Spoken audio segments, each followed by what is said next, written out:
How to log out safely from Truist Online Banking. Hey everyone, welcome back to the channel.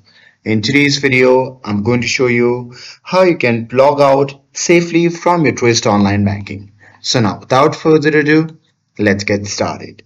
So first thing first, finish all your tasks by completing any transfer, payments, and account updates.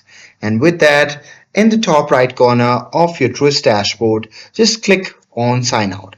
And after that, just wait for the confirmation page or message that says you have signed out. And for extra security, you can just close your browser completely, especially on public or shared computers.